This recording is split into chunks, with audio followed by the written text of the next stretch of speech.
Hello दोस्तों, स्वागत है आपके अपने YouTube channel future online classes में। दोस्तों, आज हम बात करेंगे 30 महत्वपूर्ण क्वेश्चन के ऊपर जो आपके सीटेट 2015 जो सितंबर में पेपर हुए थे, उसके 30 महत्वपूर्ण क्वेश्चन के ऊपर जो आपके बाल विकास का क्वेश्चन है, जो आपके एग्जाम के लिए काफ़ी महत्वपूर्ण है। तो प्लीज़ वीडियो को अच्छे से देखें और वीडियो अच्छा लगे तो प्लीज़ वीडियो को लाइक भी करें, और अगर आप चैनल पर नए आए हुए हैं तो प्लीज़ चैनल को सब्सक्राइब भी कर ले। तो चलते हैं अपने पहले क्वेश्चन के ऊपर। पहला क्वेश्चन है हमारा, बच्चों में ज्ञान की रचना करने और अर्थ का निर्माण करने की क्षमता होती है, इस परिप्रेक्ष्य में एक शिक्षक की भूमिका है। क्वेश्चन है कि बच्चों में ज्ञान की रचना करने और अर्थ का निर्माण करने की जो क्षमता होती है, इसमें शिक्षक की क्या भूमिका होती है। पहला ऑप्शन है संप्रेषक और व्याख्याता की, दूसरा है सुगमकर्ता की, तीसरा है निर्देशक की, और लास्ट ऑप्शन है तालमेल बैठाने वालों की। इसका जो आपका आंसर, जो सही आंसर होगा वो ऑप्शन नंबर बी करेक्ट होगा, सुगमकर्ता की। क्या होगा आंसर इसका 1 का? ऑप्शन नंबर बी आपका करेक्ट आंसर होगा, सुगमकर्ता। नेक्स्ट क्वेश्चन है क्वेश्चन नंबर 2 हमारा, निम्न में से कौन सी विशेषता प्रतिभाशाली बच्चों की नहीं है। पहला ऑप्शन है उच्च आत्म क्षमता, दूसरा है निम्न औसतीय मानसिक प्रक्रियाएं, तीसरा है अंतर्दृष्टिपूर्वक समस्याओं का समाधान करना, और लास्ट ऑप्शन है उच्चतर श्रेणी की मानसिक प्रक्रियाएं। तो इसका जो आपका आंसर होगा वो आपका बी करेक्ट होगा, निम्न औसतीय मानसिक प्रक्रियाएं, यानी क्वेश्चन नंबर 2 है, उसका जो आंसर आपका बी करेक्ट होगा। नेक्स्ट क्वेश्चन है क्वेश्चन नंबर 3 हमारा, कोहलबर्ग के सिद्धांत के पूर्व परंपरागत स्तर के अनुसार कोई नैतिक निर्णय लेते समय एक व्यक्ति निम्नलिखित में से किस तरफ परिवर्त होगा। क्वेश्चन है कि जो कोहलबर्ग का जो सिद्धांत है, उसके पूर्व परंपरागत स्तर के अनुसार कोई नैतिक निर्णय लेते समय एक व्यक्ति निम्नलिखित में से किस स्तर प्रवृत्त होगा। पहला ऑप्शन है व्यक्तिगत आवश्यकताओं तथा इच्छाओं, व्यक्तिगत मूल्य, पारिवारिक अपेक्षाएं, अंतर्निहित संभावित दंड। इसका जो आपका आंसर होगा वो डी करेक्ट होगा, अंतर्निहित संभावित दंड। नेक्स्ट क्वेश्चन है क्वेश्चन नंबर 4 हमारा, शिक्षार्थियों यानी कि अधिगमकर्ता की व्यक्तिगत विभिन्नताओं के संदर्भ में शिक्षक को चाहिए। पहला ऑप्शन है निगमनात्मक पद्धति के आधार पर समस्याओं का समाधान करना, दूसरा है कलन विधि का अधिकतर प्रयोग करना, तीसरा है याद करने के लिए शिक्षार्थियों को तथ्य उपलब्ध कराना, और लास्ट ऑप्शन है विविध प्रकार की अधिगम परिस्थितियों को उपलब्ध कराना। इसका जो आंसर होगा आपका डी करेक्ट होगा, विविध प्रकार की अधिगम परिस्थितियों को उपलब्ध कराना। नेक्स्ट क्वेश्चन है, निम्न में से कौन सा बाल विकास का एक सिद्धांत नहीं है। पहला ऑप्शन है विकास के सभी क्षेत्र महत्वपूर्ण है, दूसरा ऑप्शन आपका है सभी विकास परिपक्वन तथा अनुभवन की अंत प्रक्रिया का परिणाम होते हैं, तीसरा ऑप्शन है सभी विकास तथा अधिगम एक समान गति से आगे बढ़ते हैं, और लास्ट ऑप्शन है सभी विकास एक क्रम का पालन करते हैं। तो आपका जो क्वेश्चन नंबर जो 5 है, उसका जो आंसर होगा आपका सी करेक्ट होगा। क्या होगा 5 का आंसर? ऑप्शन नंबर सी आपका करेक्ट होगा, सभी विकास तथा अधिगम एक समान गति से आगे बढ़ते हैं। क्या होगा इसका आपका आंसर? सी करेक्ट होगा, सभी विकास तथा अधिगम एक समान गति से आगे बढ़ते हैं, यानी कि आपका जो क्वेश्चन 5 है उसका आंसर सी करेक्ट होगा। नेक्स्ट क्वेश्चन है क्वेश्चन नंबर 6 हमारा, निम्नलिखित में से कौन सा आकलन करने का सर्वाधिक उपयुक्त तरीका है। निम्नलिखित में से कौन सा आकलन करने का सर्वाधिक उपयुक्त तरीका है। पहला ऑप्शन है आकलन शिक्षण अधिगम में अंतर्निहित प्रक्रिया है, आकलन एक शैक्षणिक सत्र में 2 बार करना चाहिए, शुरू में और अंत में, आकलन शिक्षक द्वारा नहीं बल्कि किसी बाह्य एजेंसी के द्वारा कराना चाहिए, और लास्ट ऑप्शन आपका है आकलन सत्र की समाप्ति पर करना चाहिए। तो इसका जो आंसर होगा आपका ए करेक्ट होगा, आकलन शिक्षण अधिगम में अंतर्निहित प्रक्रिया है।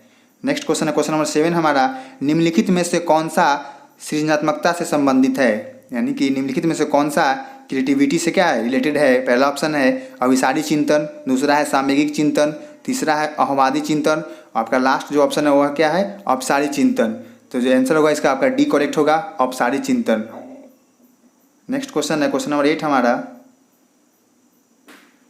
बच्चों के बारे में निम्नलिखित कथनों में से किस कथन से वाइगोत्स्की क्या है सहमत होते हैं। पहला ऑप्शन है बच्चे तब सीखते हैं जब उनके लिए आकर्षक पुरस्कार निर्धारित किए जाए, बच्चों के चिंतन को तब समझा जा सकता है जब प्रयोगशाला में पशुओं पर प्रयोग किया जाए, बच्चे जन्म से शैतान होते हैं और उन्हें दंड देकर नियंत्रित किया जाना चाहिए, और लास्ट ऑप्शन है बच्चे समवयस्कों और वयस्कों के साथ सामाजिक अंतर्क्रियाओं के माध्यम से सीखते हैं। तो आपका जो क्वेश्चन नंबर 8 है उसका ऑप्शन नंबर डी करेक्ट होगा, बच्चे समवयस्कों और वयस्कों के साथ सामाजिक अंतर्क्रियाओं के माध्यम से सीखते हैं वाइगोत्स्की के अनुसार, ठीक ना।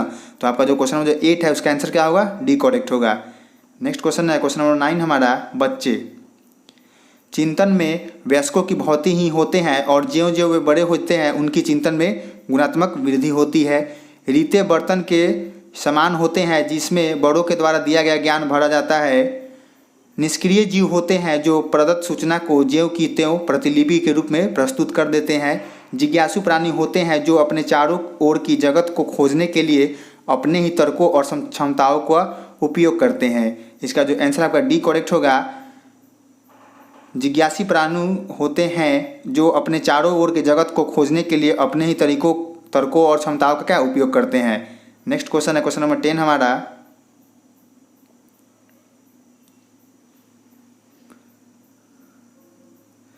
बच्चों की त्रुटियों के बारे में निम्नलिखित में से कौन सा कथन सत्य है। बच्चों की त्रुटियों के बारे में निम्नलिखित में से कौन सा कथन सत्य है। पहला ऑप्शन है, बच्चों की त्रुटियां उनके सीखने की प्रक्रिया का अंग है। बच्चे तब त्रुटियां करते हैं जब शिक्षक सौम्य हो और उन्हें त्रुटियां करने पर दंड न देता हो। बच्चों की त्रुटियां शिक्षक के लिए महत्वहीन है और उसे समझना चाहिए कि उन्हें काट दे और उन पर अधिक ध्यान न दे। असावधानी के कारण बच्चे त्रुटियां करते हैं। इसका जो आंसर आपका होगा ए करेक्ट होगा। बच्चों की जो त्रुटियां उनके सीखने की प्रक्रिया का अंग है, यानी कि जब तक बच्चे गलती नहीं करेंगे तब तक वो सीखने के लिए क्या पूर्ण रूप से अव्वल नहीं हो पाएंगे, यानी कि गलती से ही हम अच्छी चीज़ों को सीखते हैं। नेक्स्ट क्वेश्चन है क्वेश्चन नंबर 11 हमारा, क्योंकि जब तक हम लोग गलती नहीं करेंगे तब तक हम सही या गलत का क्या फैसला नहीं कर सकते हैं। जब तक हम गलती करेंगे तभी ना हम सही चीज़ों को जान पाएंगे। नेक्स्ट क्वेश्चन है क्वेश्चन नंबर 11 हमारा, अध्यापक को यह सुनिश्चित करना चाहिए कि उसकी कक्षा के सभी भी शिक्षार्थी अपने आप को स्वीकृत और सम्मानित समझे। इसके लिए शिक्षक को चाहिए कि वह वंचित पृष्ठभूमि से आने वाले बच्चों का तिरस्कार करे ताकि वे अनुभव करें कि उन्हें अधिक कठोर परिश्रम करना है। उन शिक्षार्थियों का पता लगाए जो अच्छी अंग्रेजी बोल सकते हो और संपन्न घरों से हो तथा उन्हें आदर्श के रूप में प्रस्तुत करे।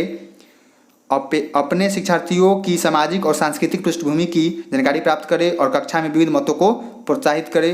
और लास्ट आपका ऑप्शन है, कड़े नियम बनाए और जो बच्चे उनका पालन न करे उन्हें दंड दे। तो इसका जो आंसर होगा आपका सी करेक्ट होगा। अपने शिक्षार्थियों की सामाजिक और सांस्कृतिक पृष्ठभूमि की जानकारी प्राप्त करे और कक्षा में विविध मतों को प्रोत्साहित करे, यानी कि आपका जो क्वेश्चन 11 है उसका आंसर सी करेक्ट होगा। नेक्स्ट क्वेश्चन है क्वेश्चन नंबर 12 हमारा, सुरेश सामान्य रूप से एक शांत कमरे में अकेला पढ़ना चाहता है जबकि मदन एक समूह में अपने मित्रों के साथ पढ़ना चाहता है। यानी कि जब दो लड़के हैं, एक सुरेश नाम है, क्या नाम है, मदन नाम है, तो सुरेश क्या एक शांत कमरे में अकेला पढ़ना चाहता है और मदन क्या समूह में पढ़ना चाहता है मित्रों के साथ। यह उनके डैश में विभिन्न के कारण है। पहला ऑप्शन है अभिक्षमता, दूसरा है अधिगम शैली, तीसरा है परावर्तकर्ता स्तर, आपका जो लास्ट ऑप्शन है वो क्या है, मूल्य है। इसका जो आंसर आपका होगा बी करेक्ट होगा, अधिगम शैली। क्या होगा इसका आंसर, अधिगम शैली। नेक्स्ट क्वेश्चन है क्वेश्चन नंबर 13 हमारा, भारत में भाषिक विविधता बहुत है। इस संदर्भ में विशेषकर कक्षा 1 और 2 के प्राथमिक स्तर पर बहुभाषिक कक्षाओं के बारे में सर्वथा उपयुक्त कथन है। पहला ऑप्शन है, विद्यालय में उन्हीं बच्चों को प्रवेश दिया जाए जिनकी मातृभाषा वही हो जो शिक्षा के लिए अपनाई जा रही हो। शिक्षक को सभी भाषाओं का सम्मान करना चाहिए और सभी भाषाओं में अभिव्यक्ति के लिए बच्चों को प्रोत्साहित करना चाहिए। जो बच्चे कक्षा में मातृभाषा का प्रयोग करते हैं अध्यापक को उनकी अपेक्षा करनी चाहिए। लास्ट ऑप्शन है, शिक्षार्थी को अपने मातृभाषा या स्थानीय भाषा का प्रयोग करने पर दंडित किया जाए। इसका जो आपका आंसर होगा आपका बी करेक्ट होगा। शिक्षक को सभी भाषाओं को सम्मान करना चाहिए और सभी भाषाओं में अभिव्यक्ति के लिए बच्चों को प्रोत्साहित करना चाहिए। नेक्स्ट क्वेश्चन है क्वेश्चन नंबर 14 हमारा, प्रकृति पोषण विवाद में प्रकृति से क्या अभिप्राय है। क्वेश्चन है कि प्रकृति पोषण विवाद में प्रकृति से क्या अभिप्राय है। ये क्वेश्चन आपके एग्जाम के लिए काफ़ी इंपॉर्टेंट है, ये एग्जाम में बहुत बार पूछा जा चुका है, तो प्लीज़ इस क्वेश्चन पर बहुत अच्छे से ध्यान दें कि प्रकृति पोषण विवाद में प्रकृति से क्या अभिप्राय है। पहला ऑप्शन है, जैविकीय विशिष्टताएं या वंशानुक्रम सूचनाएं, एक व्यक्ति की मूल वृत्ति, भौतिक और सामाजिक संसार की जटिल शक्तियाँ। आपका जो लास्ट ऑप्शन है, हमारे आसपास का वातावरण। तो इसका जो आंसर होगा आपका ए करेक्ट होगा, जैविकीय विशिष्टताएं या वंशानुक्रम सूचनाएं, यानी कि प्रकृति पोषण में प्रकृति का क्या अभिप्राय है, जैविकीय विशिष्टताएं या वंशानुक्रम सूचनाएं।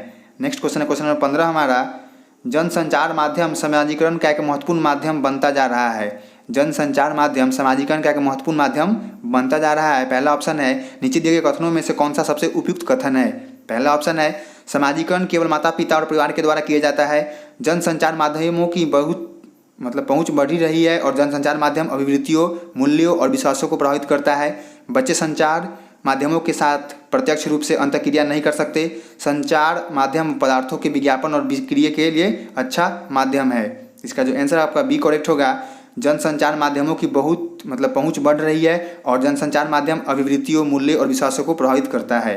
नेक्स्ट क्वेश्चन है क्वेश्चन नंबर 16 हमारा।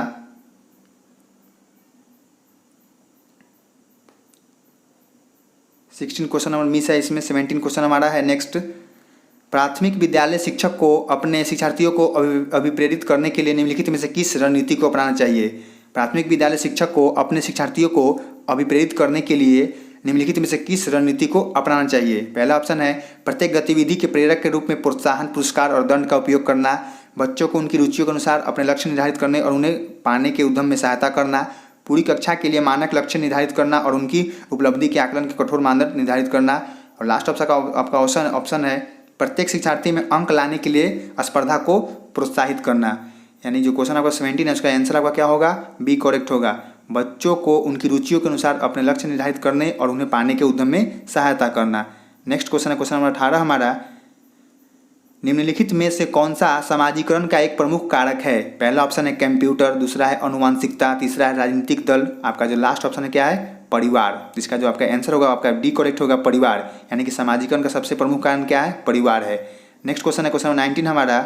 बच्चों को समूह कार्य देना एक प्रभावी शिक्षण रणनीति है क्योंकि छोटे समूह में कुछ बच्चे को दूसरे बच्चों पर हावी होने की अनुमति होती है। सीखने की प्रक्रिया में बच्चे एक दूसरे से सीखते हैं और परस्पर सहायता भी करते हैं। बच्चे अपना काम जल्दी करने में समर्थ होते हैं। इससे शिक्षक का काम क्या होता है, कम हो जाता है। इसका जो आपका आंसर होगा बी करेक्ट होगा। सीखने की प्रक्रिया में बच्चे एक दूसरे से सीखते हैं और परस्पर सहायता भी करते हैं। नेक्स्ट क्वेश्चन है क्वेश्चन नंबर 20 हमारा। एक औसत बुद्धि वाला बच्चा यदि भाषा को पढ़ने एवं समझने में कठिनाई प्रदर्शित करता है तो यह संकेत देता है कि बच्चा का लक्षण प्रदर्शित कर रहा है। पहला ऑप्शन है लेखन अक्षमता, डिस्ग्राफिया, गणितीय अक्षमता, डिस्कैलकुलिया, गति समन्वय अक्षमता, डिस्प्रैक्सिया और पठन अक्षमता यानी कि डिसलैक्सिया। इसका जो आपका आंसर होगा डी करेक्ट होगा, पठन अक्षमता, यानी इसको क्या बोलते हैं, डिसलैक्सिया बोलते हैं। नेक्स्ट क्वेश्चन है क्वेश्चन नंबर 21 हमारा। शैशव काल की अवधि है किसका, शैशव काल की अवधि क्या है। जन्म से 2 वर्ष तक, जन्म से 3 वर्ष तक, 2 से 3 वर्ष तक और जन्म से 1 वर्ष तक। तो इसका जो आंसर होगा आपका ए करेक्ट होगा, जन्म से 2 वर्ष तक। कितने वर्ष तक, जन्म से 2 वर्ष तक क्या होता है, शैशव काल की अवस्था होती है। नेक्स्ट क्वेश्चन है क्वेश्चन नंबर 22 हमारा। पियाजे के अनुसार 2 से 7 वर्ष के बीच का एक बच्चा संज्ञानात्मक विकास की अवस्था में है।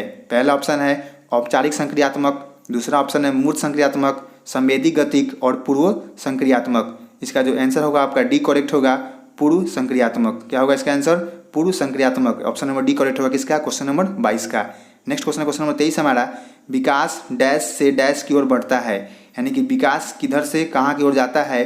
पहला ऑप्शन है जटिल से कठिन की ओर जाता है, विशिष्ट से सामान्य की ओर जाता है, साधारण से आसान की ओर जाता है और सामान्य से विशिष्ट की ओर जाता है। तो इसका जो आंसर होगा आपका डी करेक्ट होगा। जो विकास है वो कहाँ से, सामान्य से स्टार्ट होता है और कहाँ तक, विशिष्ट की ओर बढ़ता है। नेक्स्ट क्वेश्चन है क्वेश्चन नंबर 24 हमारा। जब वयस्क सहयोग से सामंजस्य कर लेते हैं तो वे बच्चों के वर्तमान स्तर के प्रदर्शन को संभावित क्षमता के स्तर के प्रदर्शन की तरफ प्रगति क्रम को सुगम बनाते हैं, इसे कहा जाता है। क्वेश्चन है कि जब वयस्क सहयोग से सामंजस्य कर लेते हैं तो वे बच्चे के वर्तमान स्तर के प्रदर्शन को संभावित क्षमता के स्तर के प्रदर्शन की तरफ प्रगति क्रम को सुगम बनाते हैं, इसे कहा जाता है। इसे क्या कहा जाता है। पहला ऑप्शन है सहयोग देना, दूसरा है सहभागी अधिगम, तीसरा है सहयोगात्मक अधिगम। आपका लास्ट ऑप्शन है क्या है, समीपस्थ विकास। तो इसका जो आंसर होगा आपका ए करेक्ट होगा, सहयोग देना। नेक्स्ट क्वेश्चन है क्वेश्चन नंबर 25 हमारा। नवीन जानकारी को शामिल करने के लिए वर्तमान स्कीमा यानी कि अवधारणा में बदलाव की प्रक्रिया कहलाती है। आत्मसातकरण, समायोजन, अकेंद्रिता और अनुदान। इसका जो आपका आंसर होगा आपका बी करेक्ट होगा, समायोजन। क्या होगा, समायोजन।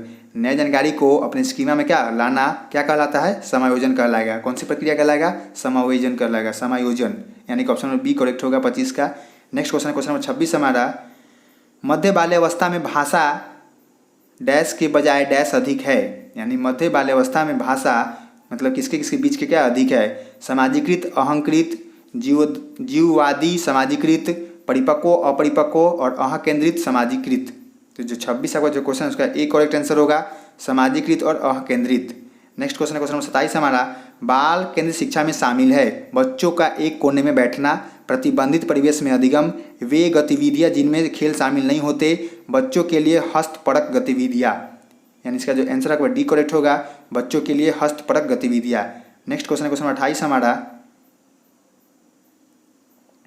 कक्षा अध्यापक ने राघव को अपनी कक्षा में अपने कीबोर्ड पर स्वयं द्वारा तैयार किया गया मधुर संगीत बजाते हुए देखा।